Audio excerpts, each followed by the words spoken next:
మన వాళ్ళు కొంతమంది రిపోర్ట్లు వస్తే చూపించిన 1 కోటి పుస్తకాలు ప్రింట్ చేశారు 5 లాంగ్వేజ్ల్లో భగవద్గీత అని. 50 కోట్లు ఖర్చు పెట్టారు దానికి. 50 లక్షల్లో 32 లక్షల పుస్తకాలు ఇంకా గోడౌన్లో పడి ఉన్నాయి. అదొకటి అడ్డం మనకు.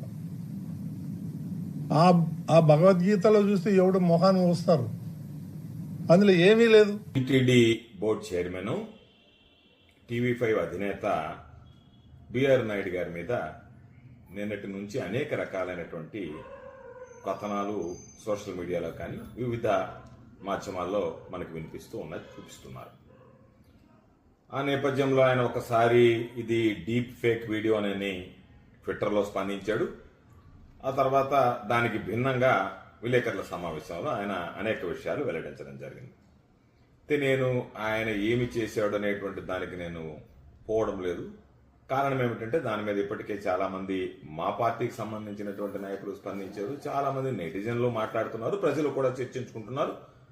ప్రత్యేకించి తిరుమల తిరుపతి దేవస్థానానికి సంబంధించినటువంటి భక్తులు కూడా ఈరోజు ఆచార సాంప్రదాయాలు లేనటువంటి వాళ్ళు, విలువలు లేనటువంటి వాళ్ళని చైర్మన్ పదవి కట్టబెట్టారని మండిపడేటువంటి పరిస్థితి కనిపిస్తుంది.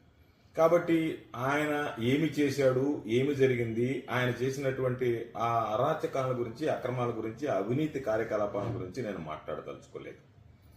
ఈరోజు నేను మాట్లాడదలుచుకోవాలన్నటువంటి అంశం ఏమిటంటే, మీరు నిన్న మాట్లాడేటప్పుడు విలేకరుల సమావేశంలో గత పాలక మండలి చైర్మన్లు 1 కోటి పుస్తకాలు అంటే మీ స్టేట్మెంట్స్ కూడా కాంట్రడిక్టరీగా ఉన్నాయి. అంటే మీరు ఏదో ఫ్రస్ట్రేషన్ లో ఉన్నట్టున్నారు, మైండ్ స్టేబుల్ గా లేదనేటువంటిది ఆ స్టేట్మెంట్ అర్థమైంది నాకు. 1 కోటి పుస్తకాలు భగవద్గీతని ముద్రించారు పంపిణీ కోసం, దానికోసం 50 కోట్లు ఖర్చు పెట్టారు అని అంటూనే మీరు ముద్రించినటువంటి 50 లక్షలు అన్నారు. మళ్ళీ 50 లక్షల పుస్తకాలలో 32 లక్షల పుస్తకాలు ఆ గోడౌన్లో పడున్నాయి. అవి చూస్తే చీ కొడుతున్నారు, దాన్ని చూస్తే ఏముంది దాంట్లో అని చాలా భగవద్గీతను గురించి ఉదాసీనంగా ఆయన వ్యవహార శైలి కనిపించింది.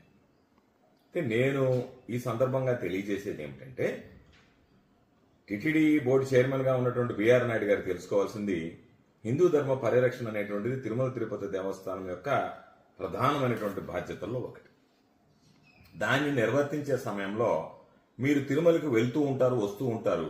బహుశా మీరు ఎవరిని చూస్తూ వెళ్తున్నారో, ఎక్కడి నుంచి వస్తున్నారో అర్థం కావడం లేదు, కానీ ధర్మో రక్షితి రక్షిత అని ఒక బోర్డు కనపడుతుంది. అక్కడక్కడ ధర్మాన్ని ఆచరించండి, అది మిమ్మల్ని రక్షిస్తుంది.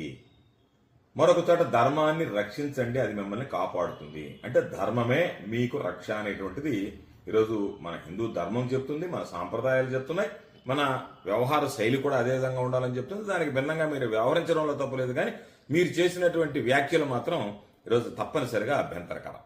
కాబట్టి ఎందుకు ఈ మాట అన్నానంటే, ఈరోజు భగవద్గీతలో ఉన్నటువంటి సారాంశం ఏంటి?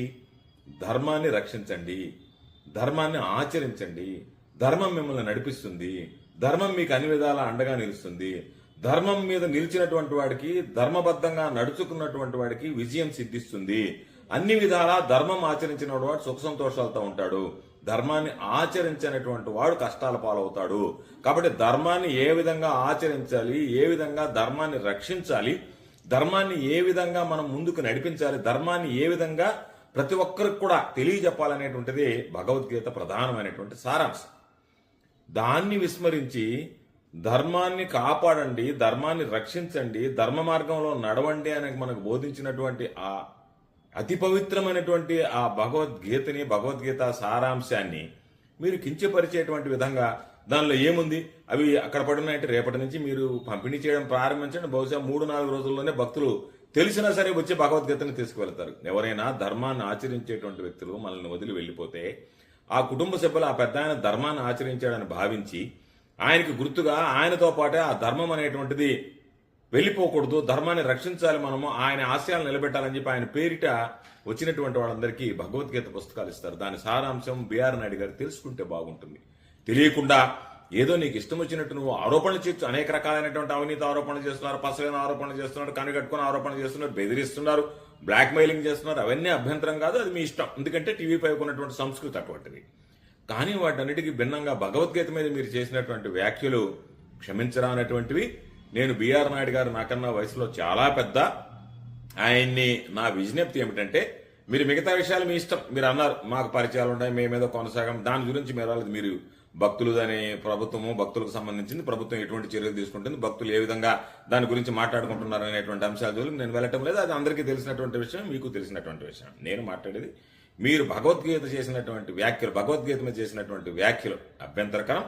అవి హిందూ ధర్మాన్ని, తిరుమల తిరుపతి దేవస్థానం నియమావళిని కించపరిచేటువంటి విధంగా ఉన్నాయి. కాబట్టి మీరు హుందాగా వాటిని వెనక్కి తీసుకుని భక్తులకు క్షమాపణ చెప్తే గౌరవప్రదంగా ఉంటుంది అని చెప్పి నేను బిఆర్ నాయుడు గారికి ఈ సందర్భంగా విజ్ఞప్తి చేస్తూ, బిఆర్ నాయుడు గారు భగవద్గీత మీద చేసినటువంటి వ్యాఖ్యలు, అతి పవిత్రమైనటువంటి భగవద్గీత మీద చేసినటువంటి వ్యాఖ్యలని నేను తీవ్రంగా ఖండిస్తున్నా, ఆయన వ్యవహార శైలిని గరికిస్తున్నా.